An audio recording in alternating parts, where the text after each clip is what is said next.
and welcome to Politics Today. I'm Farrukh. Pitafi, as usually this slot is occupied by Maruf Hamid. Today she is not available, so I'm going to host this program today as well. And today we are going to talk about Pakistan's economy. It is important because there are many moving parts in our economy. On one side, we have seen an increase, a substantial increase actually, in imports. And that actually gives you impression that our current account deficit might plunge again. On the other side, we have seen weakening rupee against dollar. And then whatever is going on in Afghanistan is also interesting because that also creates a kind of vacuum, economic vacuum in the region. It might impact Pakistan as well. Finally, FATF is soon going to reconsider Pakistan's candidature for whitelist. So we are going to talk about all these matters today and try to understand in which direction our economy is moving. We are going to do that before I introduce the panel. Our team has made a report for you. Let us watch that, and then we are going to come to the panel. Let's watch it. The Pakistani rupee hit a new one-year low at rupees 166.87 against the US dollar in the interbank market as demand for the foreign currency remained high compared to supply in the country. Pakistan's import payments were significantly higher compared to export earnings. The falling rupee is just rupees 0.56 shy of the all-time low of rupees 167.43, which hit a year ago on August 27, 2020. With a fresh drop of rupees 0.49, the rupee has lost 6% since the start of current fiscal year on July 1st, 2021, according to the State Bank of Pakistan's data. The currency has maintained its downturn after touching a 22-month high of rupees 152.27 in May 2021, losing a cumulative 9.59% in the past 3 months. The market had expected the rupee to gain strong support from a boost in the country's foreign currency reserves to an all-time high of $20.4 billion on August 24th in the wake of the receipt of $2.75 billion from the International Monetary Fund. The inflows which boosted the foreign currency reserves by 16% failed to extend support to the weakening rupee. Accordingly, the government has decided to let the market-based flexible rupee-dollar exchange rate mechanism determine the value of the rupee against the US dollar, keeping in view the demand and supply of foreign currency in the interbank market. The interbank market mostly meets demand for import payments through receipts of export earnings and workers' remittances sent home by overseas Pakistanis. The real effective exchange rate, the country's cost of external trade, has improved back to 98 points on the index in July after losing to over 102 points a couple of months ago, suggesting that the rupee is trading around fair values these days and there is left hardly any space to drop furthermore. Right, so now I have to actually introduce the panel, and then there are cards also that I'm going to read, but let me introduce the panel first. Joining me in the studio is Ahmed Zafar Dutani Saab, who is president of Re-Energia, and he is a lifelong and very committed development economist. Thank you very much, sir, for being part of the program. Mind you, I'm not introducing the other part of your career, that is poetry and writing as well. Someday perhaps we can do that too. And next to him is Fahim Sardar Saab, who is senior policy specialist and economist, and is associated with one of premier institutions of Pakistan. Thank you very much, sir, for being part of the program. Dr. Bakar Ahmed also joins us, but on Skype. He is Joint Executive Director, SDPI, Sustainable Development Policy Institute. Let me thank Dr. Bakar also. Thank you very much, sir, for being part of the program. So while I was announcing, I was told that I don't have to read any cards, and I can start with the first question. And Ahmed Dutani, let me ask you about the currency. What exactly is going on? Why is the rupee weakening so quickly? Well, thank you very much. You know, with Wakar on the other side, I think this is an area where he covers much better. But let me by. I think, in one word, I mean, looking at both the supply and demand side, I think there's an auto correction happening because of the rise of the imports, and I think that The other thing we also know is that there's a lot of heating up, consumption is increasing in the economy. Okay. And I think this, because of the fair value trade, as you saw the real at 98, I think that this is not really something to bemoan, but it's something to say for a change the market is working. Okay. Right? And I think the important side which I was trying to explain 2 days ago in an Urdu show was that... I was not there. No, you were absolutely not there. But basically the idea being that we need to be very aware that instead of tackling tariffs, border tariffs, let the currency do what it's supposed to do. Okay. So it will play a very key role. Let the currency touch the floor? Well, it's not a floor. You know, there is no floor in a currency. Let me be very straightforward. I've seen currencies go by. Yeah, so I mean, technically speaking, let the currency plunge. I'm not saying let the currency plunge. I said let the currency come to the fair market value. When it was rising, this is, I think, a very sad place to start thinking of currency as a lower value, higher value. Let me give you a misnomer. I mean, what is the market value? In your view? In my view, it is exactly where it should be. I mean, it should be 170 and we are at 160 something. Okay. Yeah. So there is a difference of 10, right? You saw in your own report. Yeah. So but my point is very simple. Look, I mean, I think in a way the depreciation of the currency heralds and, you know, it's good because I think there was a meeting last week about, you know, the imports are rising. I think this rise in the price of the dollar will automatically help with some of the correction there. And I don't think we should be looking at any extreme measures on curbing imports immediately, because if you look at the composition of imports that are rising, I mean, it's primarily on inputs and intermediaries, or inputs for construction and intermediaries on some of the textile sector. Right. That is important. Let me bring in Fahim Siddharth Saab as well. Fahim Siddharth Saab, same question. Actually, thanks to Amir Saab, you have to answer two questions. One currency, the other imports. Go. Okay. Firstly, I am basically, if the rupee rose, it rose gradually. If it is falling, it's falling very quickly. Yeah. There's a difference. So since I'm from the market, so I mean, the behavior is totally different. So I mean, my personal opinion is that on one hand, the government has been very effectively managing currency. The currency was left free, perhaps too free. No country allows that. What is too free? Too free is when you don't intervene, like it is right now. So it is free, right? Well, there is no free currency on earth. Okay. No dollar, no euro, no ruble. Nothing is left to market forces. You have to have a band in which you allow things to trade, because anything beyond that band is basically unnatural. I'm not saying stifle demand or supply, because right now what's happening is there are two things which one of which no one is talking about. People are talking about the fall in, let's say, the rupee in a span of 4 months. That's just above 1 quarter. But nobody's talking about speculation. There's a lot of speculation going on as well. And the state bank, the government have tried very hard, and I think very effectively, to have a managed currency regime, which was quite good actually. You had the rupee it went down to 169, I remember, went up to 151. Okay. Very gradually, very slowly, very, bit by bit. So that's pretty natural. But now all of a sudden you see there might be some imports, absolutely, there might be some payments, but you're getting inflows as well. So being from the market, I mean, my market experience is not allowing me to look in any other direction. But you have this a sufficient supply, which should actually cater for a lot of the gaps. So there is that huge element that gremlin in the system, which is speculation. Right. Because now people might be hoarding up dollars once again. They started dumping dollars a year ago. So what I'm trying to say is that the state bank is trying, but perhaps the state bank is waiting for an automatic reverse correction.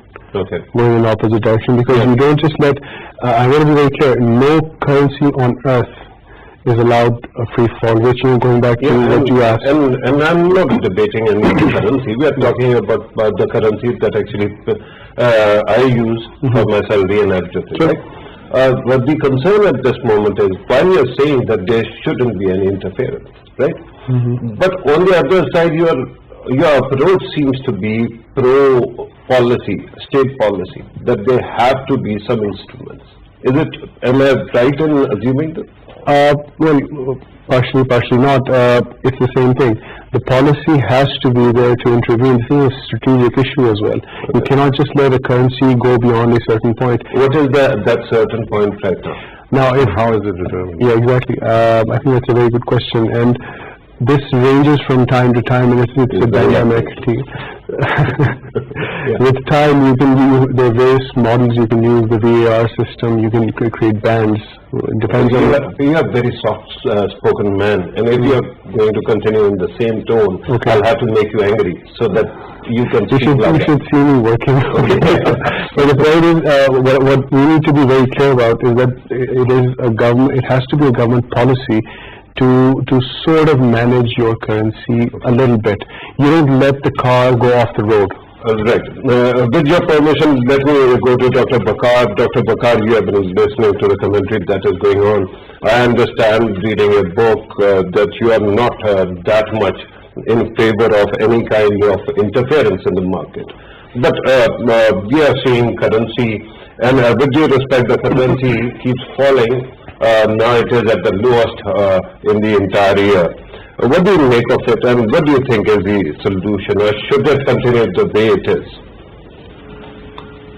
Thank you, Farrukh Sahab. I think that it won't be continuing the way it is, and there will be a point when, of course, the central bank intervenes. That's what most central banks do. Perhaps they have made their own autonomous assessment that this is not the time to intervene as yet. But having said though, I still believe that both my esteemed panelists, Amir Saab and Fahim Saab, they've rightly, of course, explained the mechanics. But somebody on the government's end or somebody on the central bank end has to really play a very has to be articulate in communicating what is going on here, because unless the central bank plays a very good communications role over here, this is going to create a lot of uncertainty in the market for a common person, or for example, the fixed income group in the economy, who, for example, is thinking that this is going to create a lot of inflation for them. So that mechanics which we are discussing is not known to that common person who is really going into that uncertainty. The uncertainty for now is being driven, of course, by two or three things. One is that yes, you are constructively trying to engage with IMF, and you certainly cannot annoy the IMF at this point if you're engaging with them by showing that you're intervening in the market. In fact, this was a prior condition when you entered into the IMF agreement, that you will allow the market forces to determine the currency's value. Second, of course, is that you have opened up the economy, and of course there are voices within the cabinet that do not want the economy to sort of shut down, even if there are lockdowns, micro or smart lockdowns happening, due to which you are going to continuously see a rising import demand in the economy, which of course the state bank wants to control using methods such as the exchange rate, which would be less intrusive. Right. Dr. Saab, are we saying that there are voices that actually want consumption to go on while production can wait? I mean, if I am allowed an independent view, that's right, and this is what segments in the cabinet have been suggesting in their interviews on the media, that economy should be opened up, curbs on the imports shouldn't be there the way they were, for example, a year and a half back. Even in the face of rising oil prices and international commodity prices, which they're very cognizant of, they still are willing to give that room to rising import expenditure, which could be really detrimental for us. You also have pressure on the rupee coming up because travel is opening up, and you would be needing more and more foreign exchange for, of course, travel and other operations as well, to accommodate them as well. But yes, there are voices who are willing to go for a much more expansionary mode. So that is also very interesting, that on one side we are in IMF's program, and we have to actually promise a fiscal belt tightening, and we have to ensure that there is macroeconomic stabilization. On the other side, there is this desire, pent-up desire, to immediately rush for growth. And in that, and in view of COVID and all those pressures that are there, we end up doing many things that might be actually cancelling each other out. Is it true? Yeah, so I mean, my view is somewhere between, as Mr. Sardar's and Waqar's. I think it's more leaning towards Waqar because, to be very honest, the problem, and look at the show, I mean, what are we talking about? We're talking about inputs, and we're talking about basically tools that we use, but we're not talking about outcomes. When do we have No, I'm saying about the government. When I say we, meaning, I'm just looking at it now, so that's why I said it. Sorry. So basically the thing is that if we think about outcomes, well, let's ask ourselves, do we want a higher savings rate? Do we want to curb consumption? Do we have a structure on what kind of consumption we want to curb? Do we want industrial diversification? Do we want new industry to come up? Do we want, for example, imports to be curbed simply outright? Or do we have a selective approach given that we want to diversify our export basket? Now, I'm so glad that you have asked at least 7 or 8 questions. Now you are going to answer every one. No, so you see the answer lies in a total chaos. You have a finance minister who has a certain strategy, which is a banker strategy. You have a trade and commerce SAPM or whatever, I mean, who are basically talking about diversification of the industry and our industrial base, and thereby also the exports, right? Now, I think ultimately what is happening right now in Pakistan, the two things that we are sure about. Number one, we have no clue what the size of our economy is, and there have been proponents of rebasing that, like me, I don't know if Waqar wants that, I don't know if Sardar wants this, but to be very honest, rebasing has to be done. I'll tell you why. Because when you go out on certain days, or even right now, the amount of consumption despite a pandemic, the amount of traffic despite a pandemic, not just in Islamabad or in the Twin Cities, but all the way up to the north, in Khunjarab, you go down to Bahawalpur, there is no space on the roads. So where is this happening? How is this? What's fueling this? So I'll tell you what's fueling this. What's fueling this is multiple sources of income, the fact that you've had a bumper crop, the fact that you've opened up the construction because the LSM is increasing, the LSM also increasing because you have more money to spend, therefore you are doing it. The other thing is the government also padded the lowest part of the economy through the SARS program and the pandemic inputs. If you structurally look at the overall economy and stop thinking and talking about this very narrow view and exchange rate management, I mean, I think that is what is missing in the discussion here. No, with due respect, we just started the discussion and it was second question, but we were going to talk about those things as well. My humble submission, by the way, is that while we are talking about the rosy picture that you just spoke about. No, it's not rosy. No, somebody is consuming, so that means that economy must be growing somewhere. So what on earth is the problem with fiscal deficit? Why does it not get under control?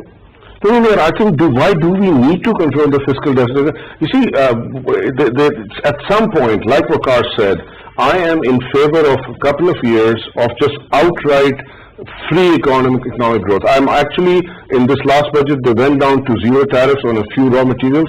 I think we should basically bring our weighted average tariff down to about 5% on everything. And just see what happens. You are a government. Just watch and see what happens. Now, you said if your game is just because the electric understands 27 billion of reserves, is that what you're going to do? I mean, so stop doing election year economics and daronomics and start thinking like a brave government. Because that's what Naya Pakistan was supposed to be all about. Right. On one side, you are talking about easing tariffs and taking care of that side. On the other side, you are saying that the government should be courageous. How is the government courageous if it is not in election mode and if it doesn't actually take care of the deficit? Okay, now this is the political economy. I'm sorry, I think maybe again Sardar may have a very different view on this. But the government is, number one, showing some courage. This raw material 0%, they are taking some steps, which shows us the government. The recent change, by the way, in the way the polls are turning out. You see, there was this, like 6 months ago, some PMLN, PVP, some things changing. Yeah. But now, outright, everywhere that these guys are going, they're winning all the by-elections, right? Now there's going to be Punjab local body elections that they are now, which shows you the courage. So let's marry that courage with the economy and let the good times roll for a while. Courage for liberalization or courage for reform? Okay, there is one thing structural reform economy which this government has done nothing on. We know that. And you want the government... So basically the thing is, if the government does this opening, it will be forced to then tackle the structural issues, right? If it keeps on with Daronomics and simple tiggly-wiggly management of little inputs and tools, then the government is never going to look at... I mean, look at what have they done with any of the large PSCs? Yeah. Nothing. Yeah, problem is that usually reform and growth don't go hand in hand. Oh, absolutely not. So, which one? I'm telling you that this is one opportunity where, by opening up the economy, because they are going to suffer. Okay. They are going to then have to tackle things like what's happening with the power sector debt. They're going to look at the gas sector. They're going to look at the pension bill. But an open, free economy will help solve these problems and also highlight them more. So I actually am saying that. Right. Fine, Sir. You want to comment on that? On which part? The entirety of it. You have to growth and open up the economy, and then you have to reform as well. I think what we understand Amir Saab is saying is basically that you let the economy fit itself into the right mold. Okay. And then it sort of grows in a natural manner. We agree on that. What does that mean actually? It means basically what does that entail? More consumption? Okay, no. You see, what we're doing is we're having a mutually exclusive discussion. That's not the way it is. No, I'm just trying to understand what is being said. Okay, when you let an economy go free, you're basically letting the market forces determine the direction, the quantum, the viability and the sustainability. Right. Now, that means removal of all subsidies from electricity as well? Well, it heads in that direction, but I mean, let's not go that far. Why not? Because there is no, there's always a mix and match that you have to do in economics. That's how you get the right results. You have to create an alloy. When you start off, it sounds like you are agreeing with him. And very quietly you change the direction and start actually talking about managing things. I agree with some of the things that my colleague has very lucidly put out, but I'm just trying to say that the government is trying to have a managed economy, not a free economy, not a controlled economy. It's somewhere in between. Yeah. And what is your predilection? I think my view is more towards a managed economy, a little bit towards the free side, but the problem here is you can't have the best of both worlds. Of course you can. This is economics. You can have anything you want. 1 plus 1 is what I want it to be. No, that's how I got a job once. 1 plus 1 is what I want it to be. No, but simple economics, you can't have your cake and eat it too. Actually, you can. You can if you plan it out. Actually, you can. I mean, if you plan it out. Right now, Pakistan is sitting on some assets, some gold mines, which we're not really looking at. Name them. Your domestic cash, which is still not in the market. Okay. Your taxation capacity, which we're not looking at. Potential is not a reality though. No, but it is there. You see, it's right there. The point is, if you haven't been able to actually factor it in for 73 years, do we have a magic wand to do it? Well, you have someone talking about it, so I mean, we're trying to push it in that direction. So let's start the Harry Potter story. So the point is, for 20 years I've been hearing this. The point is, if you have a rupee, which if the rupee had fallen, let's say 2% in 4 months, I would not have reacted. But now 4% is heading towards 5%. So being, I was once a market practitioner, so you have to apply the brakes very quickly because there is a psychology of the market which you must control. You do not necessarily have to control imports or exports, you have to control the psychology. Having said that, right now the Pakistan... Since you brought up psychology, can I make an assumption? Yeah, sure. You keep on going back to your market days, and now you're in the part of the policy structure. Yeah. Is there a possibility that your two experiences are clashing while you're answering it? No, those two experiences are actually complementing each other. Yeah, it's actually helping me. What I can clearly see is that a policy is not mutually exclusive. You see, when you make a policy, it is not necessarily left or right. You can have a mix of both, provided you structure it properly. Okay.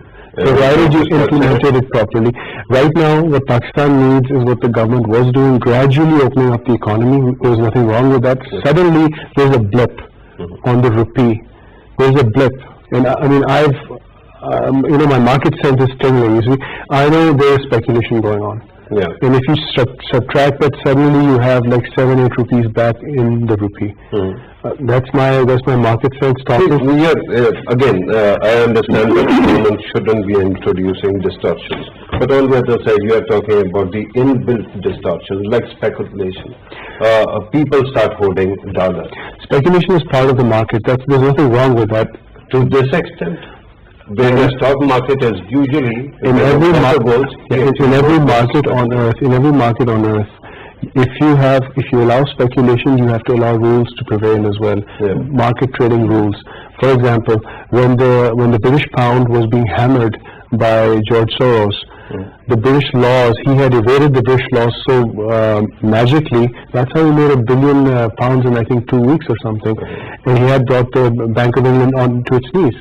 But what I'm trying to clarify or share here is that right now, if the rupee is taking a fast slide, I wouldn't call it a plunge.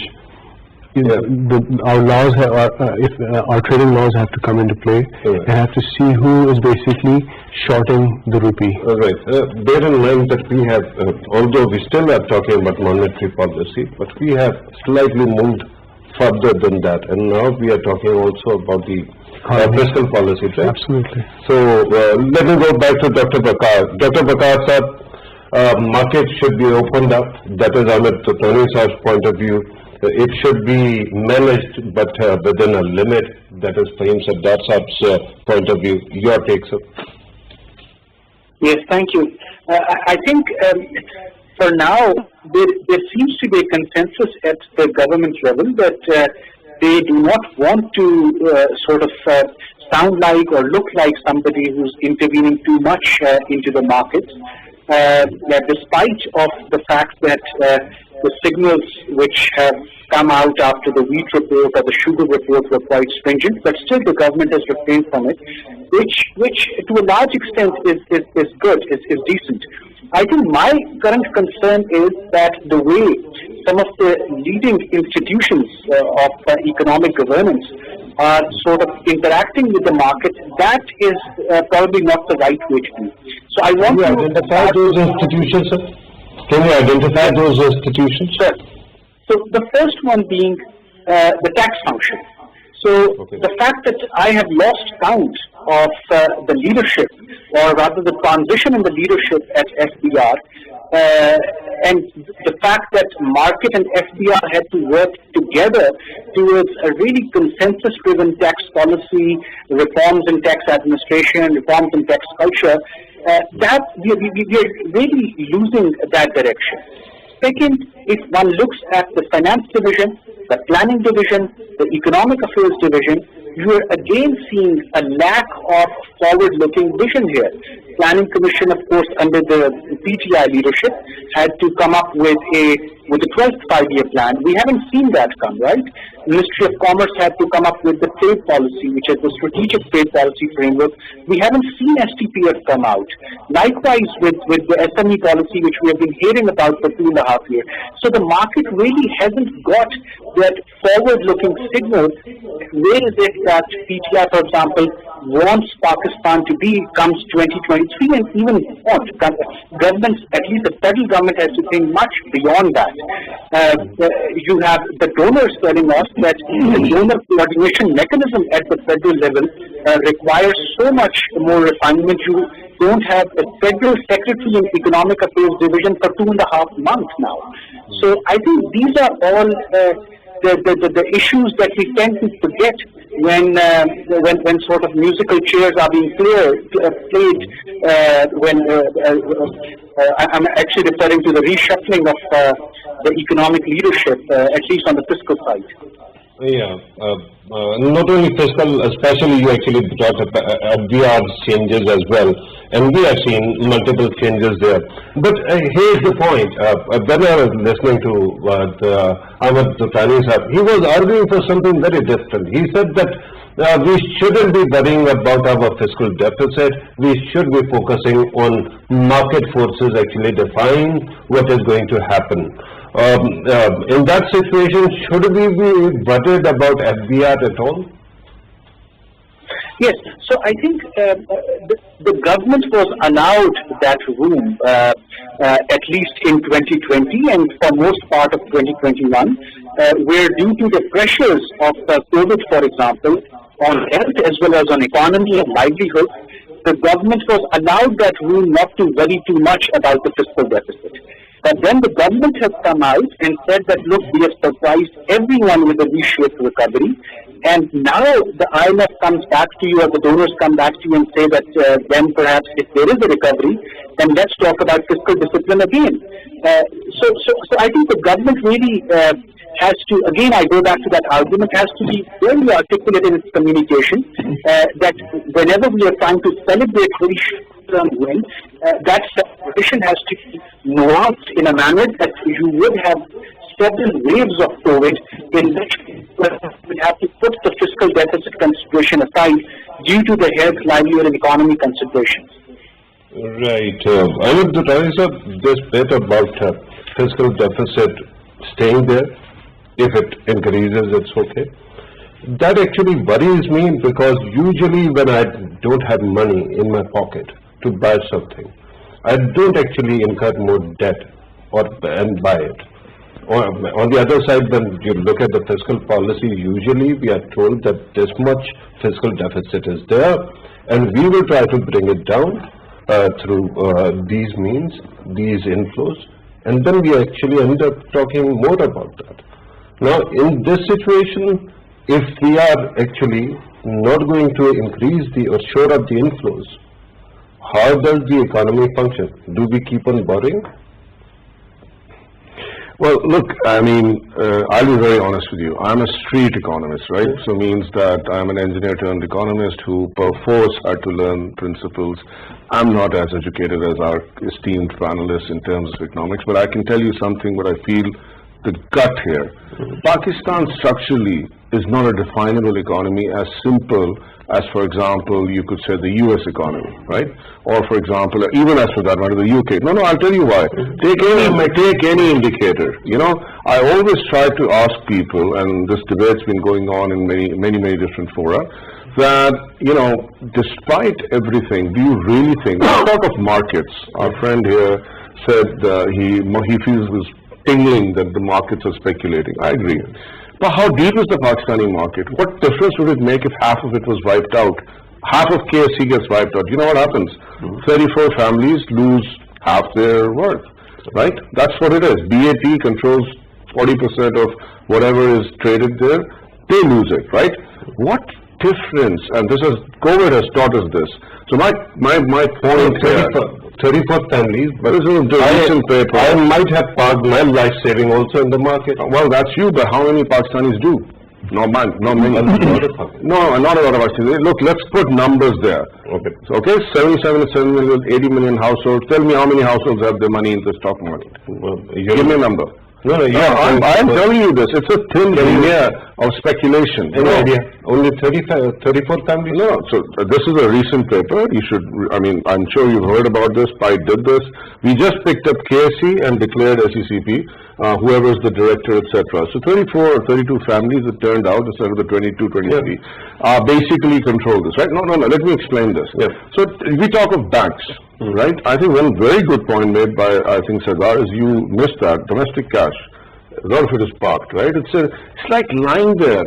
It's not being put into the banks, to be very honest, and the banks are happy making money by parking, buying government capital. And how much? No, let me give you an example. Let me, give me solutions. Okay, solution. What to do with it? Solution for the cash that is there. Okay, so let me ask you this. Do you increase a regulation or close markets to get that cash into the financial system, or do you let it go free? What do you do? You let it go free, right? So that people pick it up from underneath wherever they have it, like in the case of my brother, into the mattress, in case of some other friends, I mean, they say we don't want to put it in the banking system. Let me give you an example. Kashmiri is very rich, right? Since we have both traded Kashmiri words before we got started. Kashmir has one of the richest diasporas in Pakistan, right? All the inflow, and I forget the numbers because we just did this report in 2019. So the banks collect all that, then they take it all to Karachi. Then if you look at total market lending and whether it's trade related or whatever, it's next to nothing, right? The money goes to Karachi or to their head offices, gets lent to the government, right?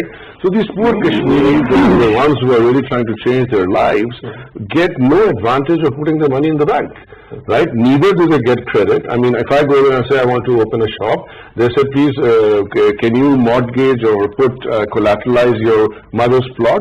Where in the hell of the world does that happen? So I think we're now coming into the micro side of the picture, but I think that's the reality. The reality of Pakistan's economy is in the micro nuts and bolts. So let's start talking about what happened to all the, so the consumption, let's say the total growth. Government said 3.9% growth. Okay. I said the same day, I mean, we were all on TV, I said, once the reconciliation, exactly, I said once reconciliation happens, you're going to get 5%, I mean, or at least 4.95, right? I don't really care about the points, but genuinely, agriculture will come out higher. LSM will also, numbers will increase. Look, what does that say? Hang on. What happened? Somebody said, mashallah, like a free-flowing sea. You keep it moving, and I have to actually bring you back to the old point, right? Domestic cash. You were talking about that. If it is not going to be regulated, or if there is no way to actually use it to your advantage, then it is not an asset, is it? Let me answer that, okay? My question back to you, because don't ask me questions. or maybe to the answer. You said that the domestic cash, which I liked. How do you bring it back into the system? Yeah. I mean, I don't have a solution right now. So I'm asking. My only solution is if you start freeing up the economy, bring it. I was really frightened, and I'm glad that you have said this. I was worried that perhaps you are going to say we should go and do something like demonetization, and it was done in India. And then I think of those long queues in front of Indians that we saw in India. Now we see in India. You introduced this element, so answer this. We have India as an example of what not to do. Yeah. Okay, I've been saying this for 5 years when they used to call India Incredible India, I used to say their economy is fake. No, incredible is okay. Incredible is opposite of credible. Exactly. So the point is that, something like demonetization, no, absolutely no. Right now what the government needs to do is just pull back this horse that is just going a little too fast, that's all. I'm talking about the rupee. And you said fiscal deficit and everything, it's all linked. The rupee is a function of the interest rate, of the fiscal deficit of your exports, imports, your taxation. All of these things come together to define one number. Pull this back to get things back on track, which they were, by the way. The government... How do you do that? What you do is you intervene in the market. How? It's very simple. You start selling dollars. Okay. And the state bank has dollars, and we already have dollars, and that's where everybody's scratching their head. You have to throw a dollar into the market. You have to manage the market just a little bit. Okay. So you'll have to inject more dollars. Obviously, everyone does this. The Bank of Japan does this on a daily basis, perhaps twice a day. Yeah, negative interest rate. Yeah, and the Bank of England does this. America does this. We love to quote their examples. What does I hate to bring this up, but what does India? Thank you very much for the answer. Otherwise, my problem was I was telling you that I'm thirsty, and you were pointing at the clouds that there's a lot of water up there. I was actually pointing towards the cupboard in which there are some bottles of water. You can just open it up and take it up. Just trying to an analogy. I'm going to come back to you very quickly because Dr. Vakar also has to. We'd like to hear what he has to say. What I'm trying to say is that pull this horse back onto the racing track. Right. And my problem is talking about the market actually defining everything. And with your caveat that there should be some interventions, right? Yeah. There are one aspect that he has just cancelled out, and that is speculation, that even if there is speculation in the market, it doesn't matter because that is such a small chunk of everything. But then money goes to public sector enterprises, the kind of money they keep on just eating up. 1.3 trillion rupees. Yeah. It goes down. And then circular debt. Speculation on dollar and market were two different things. I'm sorry, I didn't want you to mix that. What I was saying is... No. I'm not actually attributing that to you. I'm just bringing up one aspect. That there are such huge structural problems. There's one word. You won't be able to. There's one word. I'll try to keep it short so that we can have Dr. Vakar. It's hemorrhages. Hemorrhages have to be plugged. How? You plug them by fixing the issue. You do not live with problems anymore. Okay. The government has a very clear policy on how to There's a deal with. problem. There's a leak that is called a steel mill of Pakistan, right? Yeah. How do you plug it? We sell it because that's what they're doing. They're trying to spin Who's it out. going to sell it in this The government. After the Chauधry's intervention, who's going to sell it in this country? Look, there's always a way. There's always a solution, and You mull over that possible solution? Let me actually go back to Dr. Bakar. Do that. Dr. Bakar, I understand market forces should be controlling everything. I'm for least intervention possible. But then we have these edifices of structural anomalies that are humongous. How do you reconcile the two, sir? Farrukh sir, I think just taking a lead from the discussion which we were having, there is still a lot of room for really expediting the debate at the parliamentary level, and of course dialogue with the judiciary as well on arriving at a consensus on what to do with, for example, the dozen key loss-making enterprises which you were referring to. Of course, the number runs into hundreds. You would have 122 enterprises which federal government would have to take care of, leaving aside the provincial PSCs. But still, there are around a dozen which one could really pick up case by case and really move forward. Now, our issue at this point is that again we are not being informed that whether we are taking that selective approach of, you named Pakistan Steel Mill, for example. Have we left the steel mill to the privatization commission, or steel mill is still being dealt by the Sarmaya Pakistan board, the holding companies board which was created, you know. So that communication is still missing. Then you have the loss-making energy sector enterprises, the Gencos and Discos. We really don't know whether the sort of solution to their losses would be through the new electricity policy which has been given, or again that is something which is parked with Sarmaya Pakistan, or that is something which is being dealt by the Privatization Commission.